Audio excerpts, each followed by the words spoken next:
এজন্য হাদিসে পাকে রাসূল করিম সাল্লাল্লাহু তাআলা আলাইহি ওয়াসাল্লাম ইরশাদ করেন, ইয়া ইবনে আদম, হাদিসে কুদসি আল্লাহ তাআলা বলেন, ইয়া ইবনে আদম, হে বনি আদম, যদি তোমরা সকলেই একজন মানুষের মতো হয়ে যাও, একজন মানুষের মতো হয়ে যাও, আতহা রাজুলিন ওয়াহিদ, যদি সারা পৃথিবীর মানুষ সবগুলো যদি জমানার আব্দুল কাদের জিলানীর মতো হয়ে যায়, সবগুলো যদি বড় পীর আব্দুল কাদের জিলানীর দিলের মতো হয়ে যায়, এরপরে যদি তোমরা একসাথে আমাকে ডাকো, একসাথে আমার ইবাদত করো, আমার ক্ষমতা এক জাররাও বাড়বে না, মা জাদা ফি মুলকি শাই, আমার ক্ষমতা এক জাররাও বাড়বে না।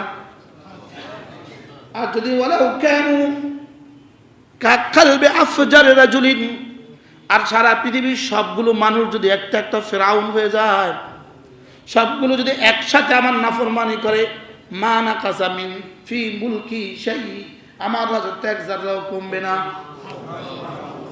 কি এই জন্য নামাজ না পড়লে আল্লাহ তাআলার অনেক ক্ষতি হয়ে গেল, বিষয়টা এমন না। কি নামাজ না পড়লে আল্লাহ তাআলার ক্ষতি হয়ে গেল, বিষয়টা এমন না। হজ না করলে আল্লাহ তাআলার অনেক ক্ষতি হয়ে গেল, বিষয়টা এমন না।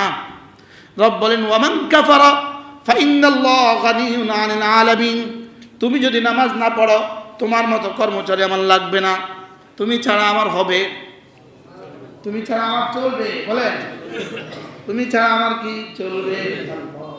তুমি যদি রোজা না রাখো, তুমি ছাড়া আমার চলবে, তুমি যদি হজ না করো, তুমি ছাড়া আমার চলবে। এক আওয়াজ, আল্লাহর এক আওয়াজ, তুই ছাড়া আমার চলবে। বলেন বলেন বলেন, তুমি ছাড়া আমার চলবে। ফাইন্নাল্লাহা গানিয়্যুন আনিল আলামিন। এজন্য হজের ব্যাপারে কত বড় ধমক রব দিলেন। যাদের উপরে হজ ফরজ তারা হজ করে নেবেন, যাদের উপরে হজ ফরজ দ্রুত থেকে দ্রুত সময় হজ করে নেবেন।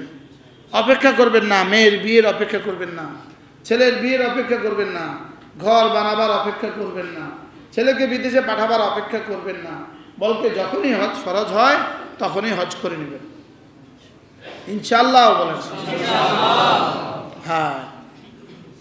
ওমান কাফারা ফাইন্নাল্লাহা গানিয়্যুন আনিল আলামিন। এবারে হজে প্রায় 7.5 লাখ টাকা লাগে। আপনার উপরে যদি এই পরিমাণ টাকা থাকে, আপনি যদি এই পরিমাণ টাকার মালিক হন, আপনার উপর হজ ফরজ। কি এবার নিয়ত চিন্তা করেন কার কার উপরে হজ ফরজ। চিন্তাও আসে না, চিন্তাও আসে না। শুধু বলবে আরো পরে, আরো পরে, আরো পরে বলবে। কি বলে? কি বলে না বলে? ওয়ালিল্লাহি আলান নাসি হিজ্জুল বাইতি মান ইসতাতা ইলাইহি সাবিলা ওয়া মান কাফারা ফাইন্নাল্লাহা গানিয়্যুন আনিল আলামিন। এবার দেখেন এখানে কি লেখছে,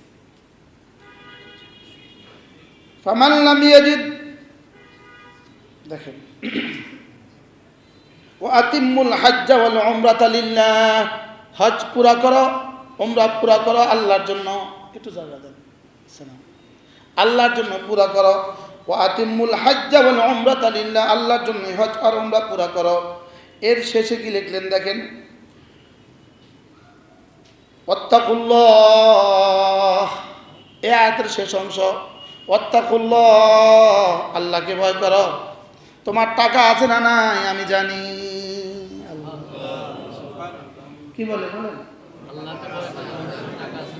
তুমি যে অজুহাত দিচ্ছ, আল্লাহকে ভয় করো, কি কি অজুহাত দিচ্ছ সব আমি জানি।